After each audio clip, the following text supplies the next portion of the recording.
폐라는 장기의 특성을 이제 고려를 해볼 때 폐 내부에는 통증을 느끼는 이제 신경이 없다는 게 사실 이제 발견하는데 굉장히 이제 애로사항이 됩니다. 이제 아프거나 뭔가 불편한 게 생기면 이제 폐암이 증상이겠거니 하겠지만 통증이 없기 때문에 이 폐 암덩어리가 폐를 뚫고 나와서 흉벽이라든지 근육, 뭐 뼈를 이제 갈비뼈를 침범을 하는 경우에 통증이 생기고요. 아니면 이게 다른 장기로 넘어가서 타 장기에서 뭐 뇌라든지 뭐 뼈라든지 그쪽에서 이제 통증을 유발할 수 있을 만한 그런 이제 전이가 생겼을 때 발견하게 되는데 이제 그래 되면 전부 다 이제 한 3기 내지 4기로 이렇게 그렇죠. 진단이 되는 거고요.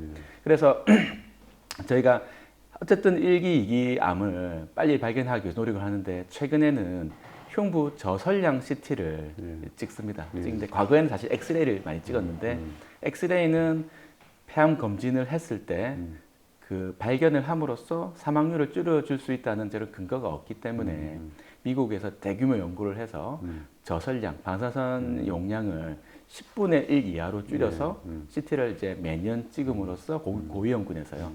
사망률을 줄일 수 있다는 그런 이제 학문적인 근거가 마련되어서 국가에서도 이제 고위험군에서는 저설량 CT 검진을 하고 있고 굳이 또 고위험군이 아니더라도 한 40대, 50대가 되신 분들은 2년에 한 번씩 정도 저설량 흉부 CT를 찍음으로써 폐 안에 조그만 혹이 있는지 없는지, 이제 초기 암이 있는지 없는지를 확인을 하는 게 좋겠다는 게 개인적 의견입니다. 그래서 최근에는 이제 이런 저설량 CT가 굉장히 많이 보급되어서 예전에는 3, 4기 암이 굉장히 많았는데 점점 트렌드가 1, 2기 암이 많아지는 트렌드로 가고 있습니다. 저설량 CT가 굉장히 좋은 이제 선별 검사, 스크리닝 방법 중에 하나인데 문제는 이제 저설량 CT에서 발견되는 대부분의 혹이라든지 그런 병변들은 이제 암이 아니고요. 아주 일부에서만 이제 암이기 때문에 저희 같은 이제 호흡기내과 또는 폐암을 보시는 선생님들이 가장 큰 도전 과제 중에 하나가 그 많은 이제 혹들, 조그마한 병변들 중에서 어느 혹, 어느 병변이 과연 폐암일까? 폐암 빨리 찾아내야겠죠. 그래서 요즘에는 이제 조직 검사를 열심히 이제 초기 폐암에서 할 수 있고, 과거에는 이제 가슴에 바늘을 찔러가지고 그 검사를 하는 뭐 경흉부, 피부로 통과하는 경흉부 침흡입법을 많이 썼는데요. 최근에 이제 기관지 내시경 특수 기술이 많이 개발되어서 이런 기관지 내시경 방법으로도 조직 검사를 많이 하고 있습니다. 경흉부 침흡입법, 침을 찔러서 이렇게 하는 게 사실 진단률은 한 90% 내외로 굉장히 좋은 검사이나 이게 좋네요. 그렇죠. 근데 피부를 뚫어서 폐를 뚫고 폐를 통과해서 이제 병변까지 들어가야 되기 때문에 일부의 환자에서는 이제 폐가 좀 찢어지거든요. 그래서 그걸 이제 폐에서 찢어진 부위에서 공기가 나와서 폐 밖으로 공기가 차서 폐를 누르는 그러한 이제 상태를 저는 기흉이라고 그렇죠. 하고 숨도 차고 가슴도 많이 아프고 그렇죠. 그래서 많게는 이제 침흡입법에서는 한 20% 정도에서 기흉이 생길 수가 있다고 하는데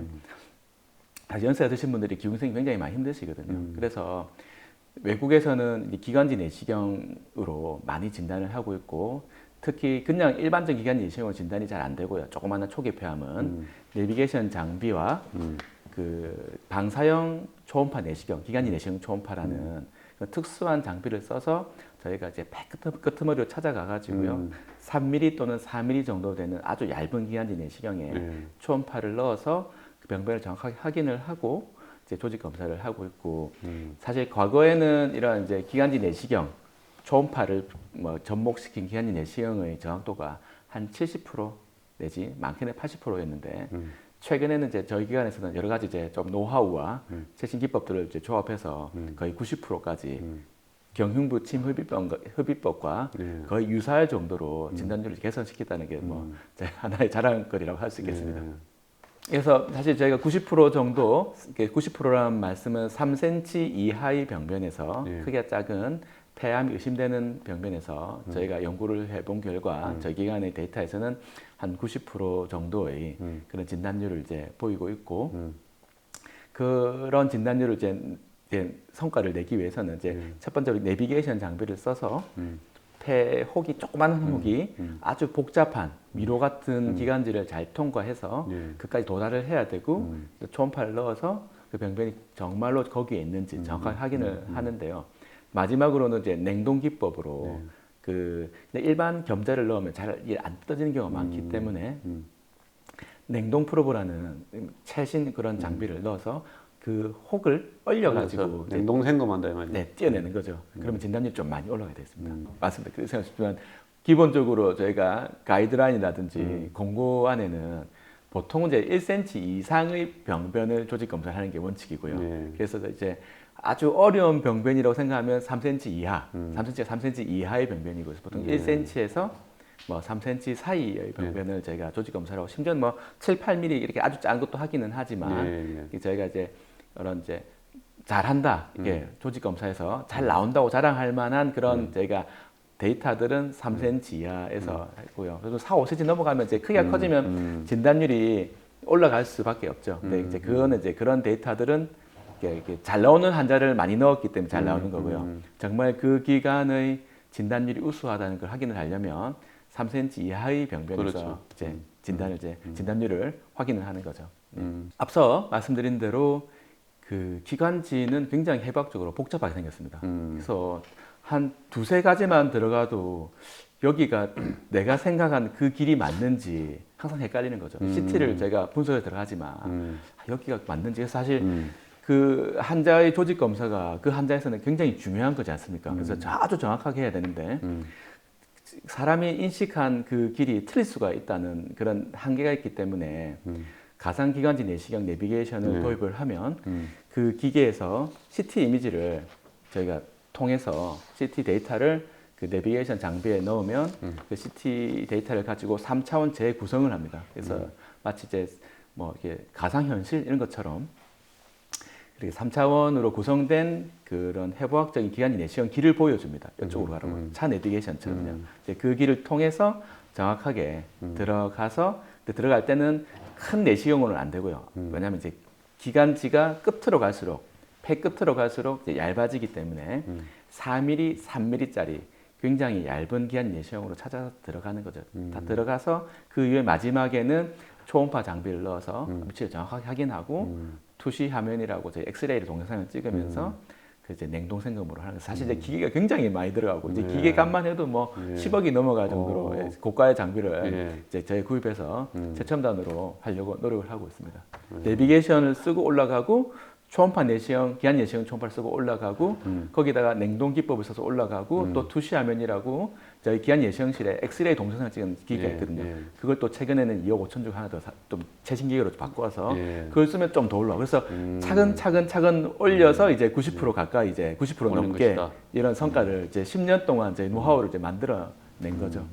네, 외국에서도 많이 하고 있고 또 이제 저희 병원을 기점으로 이제 또 근처 병원에서도 또 이제 구입하려고 하는 병원도 있고요. 또 다른 계열의 내비게이션 장비를 또 쓰는 병원도 있고요. 그렇습니다. 가상 내비게이션, 가상 기관 내시경 내비게이션은 저희가 이제 최초로 이제 구매를 했다고 보시면 표적 항암제라고도 하고 뭐 표적 치료제라고도 하고요. 영어로는 타겟 세라피, 또 타겟 에이전트. 타겟이란 말, 표적이란 말이 특수한 유전자 표적을 치료를 한다는 거죠. 그래서 다들 이제 나는 암이 왜 생겼을까? 나는 담배도 안 피는데 왜 생겼을까? 이런 말을 많이 하시는데 그 암이 생기는 원인이 있습니다. 특수한 유전자 돌연변이가 생겨서 거기서 암의 그 세포의 과정식 세포 계속 생기는 거죠. 그래 세포가 계속 생기다 보면 이 암덩어리가 되고 이게 이제 다른 장기를 침범하고 이제 그러다 돌아가시는데 그런 특수한 유전자를 발견을 하고 또 어떤 유전자는 그 유전자를 치료한 약이 나와 있어요. 표적으로 치료한다고 해서 표적 치료제고 흔히 저희가 뭐 발견한 유전자 이름은 EGFR 유전자 돌연변이 또는 ALK 유전자 돌연변이 또는 이제 로스1 유전자 돌연변이 이런 돌연변이 흔히 있고요. 그래서 그런 돌연변이는 제가 나오면 환자분들에게 암에 걸린 건 정말 안타까운 일이지만 그 환자분께서는 이제 표적 치료제를 쓸 수 있는 유전자 돌연변이가 있습니다. 다행이다. 그렇죠. 이 돌연변이 때문에 암이 생겼지만 이 돌연변이는 먹을 수 있는 경구약으로 치료를 할 수가 있습니다. 하지만 완치는 안 되는 거고요. 이제 그 암을 암 크게 억제하고 또 일부에서는 암 크기가 줄어들면서 암을 만성화시킬 수 있는 그런 약이 있습니다라고 제가 좀 위안을 하고 환자분한테 희망을 드리고 하고 있습니다. 이제 3세대 항암제를 저희가 보통 이제 면역 항암제라고 부르는데요. 뭐 정확한 말로는 면역 관문 억제제라고 하긴 하는데 이제 이 약은 기존의 항암제 1세대 약과 표적 치료제와 다르게 우리 몸에 있는 면역 시스템을 이용하는 거죠. 그래서 직접 이제 1세대 약과 2세대 약은 약이 가서 그 암세포를 죽여버리는, 없애버리는 이런 그런 이제 기전인데 면역 치료제는 면역 항암제는요. 암세포에게 병상세포에게 면역세포에게 너 암을 죽여 이렇게 신호를 전달하는 거죠. 이런 식으로 이렇게 몸의 면역을 이용하고 표적 치료제를 쓰면 다 쓰면 좋겠지만 한 반 정도밖에 못 쓰거든요. 40%에서 50%다 못 쓰기 때문에 표적 치료제를 쓰면 좋지만 못 쓰는 이 환자분들은 사실 굉장히 힘들어 하시는데 이제 면역 항암제가 나와서 또 하나의 희망이 되었고 하지만 또 면역 항암제로 다 잘 듣는 건 아니고요. 한 30-40% 환자에서 반응이 괜찮고 또 아주 일부의 환자에서는 거의 완치가 될 수 있을 정도로 크게 줄어들고요. 국내 법상으로는 이제 2년 정도에서 이제 면역항암제가 보험이 되기 때문에 이런 면역항암제를 지금도 많은 기관과 많은 선생님들께서 처방하고 계시고 아주 괄목하는 성적을 제가 이제 보고 있습니다. 네, 사실 이제 3차 의료기관에서 특히 암 같은 잘 낫지 않는 좀 이제 힘든 병을 볼 때는 현재 치료만으로는 사실 이제 한계가 있습니다. 그렇죠. 한계가 있고 환자분들께 조금 더 좋은 치료, 조금 더 나은 옵션을 저희가 해드려야 될 의무가 있잖아요. 있는데 그게 사실 이제 신약 임상 시험이라는 거고요. 항상 이제 신약 임상 시험을 저희가 적극적으로 권유를 하는데 모든 임상 시험이 다 100% 성공하는 건 아닙니다. 아니지만 그렇죠.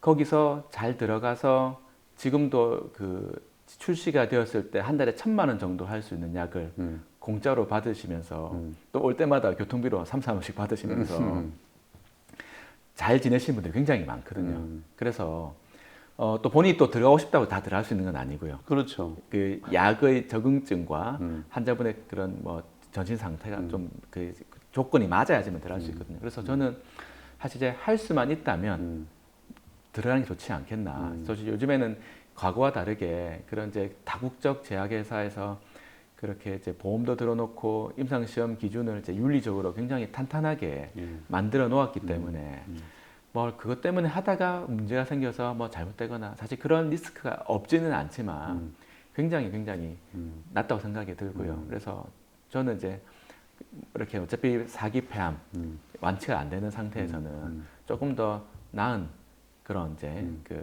삶의 질을 좀 좋게 하면서 그렇죠. 수명 연장을 할 수 있는 그런 전략이지 않을까 생각을 해서 저희도 굉장히 많이 노력을 하고 임상 시험을 많이 수주해서 환자분들께 많이 돌려드리고 많이 이제 참여시킬 수 있도록 노력을 하고 있습니다. 이제 수술을 하는 이제 초기 폐암과 수술을 못하는 이제 어느 정도 진행된 암을 두 가지로 분류했을 때 진행된 암에 걸리신 분들은 이제 항암 치료를 해야겠죠. 말씀드렸다시피 이제 1세대 약, 뭐 표적 치료제, 뭐 이제 면역 치료제를 주사를 맞는데 이런 약들이 국내에서 개발된 게 아니고요. 다 외국에서 일본, 뭐 미국, 유럽에서 이제 수입을 해서 쓰는데 이제 수입을 하는 과정에서 한 병원, 뭐 한 기관에만 이제 독점을 주는 게 아니겠죠. 전국에 공통적으로 이제 똑같이 이제 분배를 하기 때문에 약이 다르다. 뭐 뭔가 좀 이제 좋은 약이 있을 거다. 그런 환상을 가지는 건 제 생각에는 정말 좀 이게 좀 어처구니가 없다고 해야 될까요? 좀 이제 말이 안 된다는 거죠. 그래서 그런 약물 치료를 받으러 뭐 타 지역에 간다는 거는 사실 굉장히 소모적이지 않을까. 예, 환자도 힘들고 그 먼 길을 왔다 갔다 하고 부작용이 생겼을 때 즉각 해결을 해야 되는데 지역 병원에 있으면 뭐 저희 기관은 이제 지하철 연결된 단장점도 있고 없더라도 부산 시내에서 택시만 타면 밤에 뭐 20-30분이면 가지 않습니까? 사실 그걸 끝낼 걸 먼 길을 뭐 기차를 타고 뭐 3시간을 가고 기차에 내려가지고 또 들어가고 그렇게 힘들지 않은 과정을 이제 겪을 수 있다는 게 장점이겠고요. 또 임상시험의 그런 확대도 저희가 저변을 확대하려는 노력을 하고 있습니다. 또 문제는 이제 수술하는 환자인데 사실 이제 수술하시는 분들이 들으시면 어떻게 뭐 들으실지 모르겠으나 제가 생각하는 폐암 수술은 그렇게 아주 난이도가 높은 수술이 아니거든요. 그래서 일반적으로 전문의 한 2, 3년 정도의 경력이면 웬만큼 이제 하는 거고 수술이 중요한 게 아니고요. 다른 뭐 췌장암이라든지 식도암에 비해서는 조금 수술도 빨리 끝나고 예, 조금 이제 환자분도 회복도 빠르고요. 그래서 사람에 따라서 아주 차이가 나지 않는다는 이제 저는 생각을 하고 있고 개인적인 철학은 수술을 누가 하느냐보다는 수술을 하고 어떻게 관리를 하느냐가 중요하다 생각을 합니다. 그래서 사실 수술을 아무리 뭐 명의 잘한 사람이 해도 3기 폐암은 70% 80%가 재발을 하거든요. 2기 폐암은 뭐 조금 이제 대충 묻던거려서 말씀드리면 40, 50%가 재발을 하거든요. 사실 그러한 수술을 하고 난 상태를 과연 완치가 되었다고 말할 수 있을까? 자신 있게 말할 수 있을까? 그 누구도. 저는 그렇지 않다고 생각을 하고 수술 이후에 굉장히 적극적인 관리가 들어가줘야 됩니다. 수술하고 재발을 하면 바로 사기이기 때문에 그 환자의 인생에서는 이제 그런 이제 뭐 사망 선고를 이제 받은 거죠. 근데 그렇지 않게 되기 위해서 수술하고 나서 보조화학요법이라고 항암 치료를 열심히 하고 관리를 잘해서 완치를 끌어올려야 된다고 생각을 하고 있고요. 최근에는 이제 수술 이후에 면역 치료가 이제 나와서 티센트릭이라는 약을 이제 1년 동안 면역 치료제 주사를 맞아야 되고 또 EGFR 유전자 양성이 있는 분들은 타그리소라는 유전자 치료를 또 표적 치료제를 이제 3년 이상을 드셔야 되거든요. 이제 그러한 치료를 받으려면 역시 지역병원에서 가까운 병원에서 그 주치의와 부작용이 있는지 약 효과가 어떤지를 호흡을 맞춰가면서 하는 과정이 정말 중요하지 않을까. 그래서 평소에 생각하고 있습니다. 아, 네, 정말 이제 어려운 질문인데 사회가 고령화되고 있지 않습니까? 그래서 곧 뭐 이제 평균 수명이 90세로 갈 거다. 이제 뭐 먼 미래, 멀지 않은 미래에 100세가 될 거라고 이렇게 생각을 많이 말씀을 하시는데 실제로 이제 폐암에 걸리시는 분들도 고령 환자가 너무 많아지고 있고요. 그래서 사실 이제 저희가 폐암을 치료하고 뭐 진단하는 원칙 중에 하나가 치료를 할 사람만 조직 검사를 하고 예, 적극적인 이제 심습적인 힘든 이제 검사를 해라고 하거든요. 근데 과거에는 이제 그런 경우에 대부분 이제 85세, 90세가 되면 조직 검사를 하지 않고 이제 연세 드셨는데 어떻게 뭐 하시겠어요? 예, 뭐 견디시겠어요? 이렇게 말씀하면 가족분들도 아이고 이제 뭐 어떻게 우리 엄마 어떻게 이렇게 힘들게 하냐 그냥 편하게 모시다가 근데 이렇게 좀 이제 좀 돌아가시게 그렇게 하겠다 하시는 분들이 굉장히 많은데 또 최근에는 이제 표적 치료제가 좋은 게 굉장히 많이 나왔고요. 일부의 환자들은 고령의 환자분들이라도 면역 치료에 굉장히 반응이 좋거든요. 그래서 주치의와 잘 이제 의논을 해서 환자분이 치료에 대한 의지가 있고 또 주치의가 판단할 때 그런 표적 치료제라든지 면역 치료제를 쓸 수 있는 그런 기본 체력이 조금이라도 남아 있으면 개인적으로는 좀 치료의 기회, 진단의 옵션을 줘야 되지 않나 생각하고 있습니다. 실제로 제 환자 중에 알크 양성 유전자를 가진 4기 폐암 환자분들이 70, 80이 되셨는데 지금 7년, 8년째 약을 잘 드시면서 건강하게 잘 지내시거든요.